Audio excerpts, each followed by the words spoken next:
తెస్తావా ఇంకా డబ్బులు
ప్రతి ఒక్కరు కాసే దాన్ని తాకితే చాలు అనేసి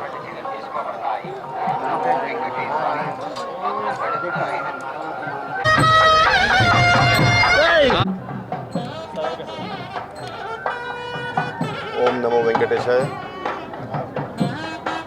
కైశిక ద్వాదశి పురస్కరించుకొని స్వామివారి సాలగట్ల కైశిక ద్వాదశి ఆస్థానం నిర్వహించడం ఆనవాయితీగా వస్తూ ఉంది. ఇవాళ కూడా ఈ కైశిక ద్వాదశి సందర్భంగా ఏ విధంగా అయితే ప్రతి సంవత్సరానికి ఒకసారి కుట్ర శ్రీనివాసమూర్తి వారు శ్రీదేవి భూదేవి సమేతంగా ఇవాళ ఉదయం 4:30 నుంచి మాడా విధుల్లో ఊరేగుతూ భక్తులు అందరికీ దర్శనాలు ఇస్తూ ఆశీర్వదిస్తూ ఉన్నారు. ఇది అయ్యాక 6:30 నుంచి 7:30 వరకు శాస్త్రోక్తంగా ఆస్థానం కార్యక్రమం కూడా అర్చక స్వాములు నిర్వహించబోతున్నారు. ఈ సందర్భంగా భక్తులెవరికి కూడా ఇబ్బంది లేకుండా కొన్ని ఆరోగ్య సేవలు ఇవన్నీ కూడా రద్దు చేసి ఈ కార్యక్రమాలు అంతా కూడా శాస్త్రోక్తంగా కొనసాగిస్తూ ఉన్నాం. ఈ సందర్భంగా స్వామివారి కృపాకటాక్షలు వచ్చినటువంటి భక్తులందరికీ మిగతా స్వామివారి భక్తులందరికీ కూడా కృపాకటాక్షలు ఎప్పటికీ కలుగుతూ ఉండాలని ప్రార్థిస్తూ ఓం నమో వెంకటేశ్వర.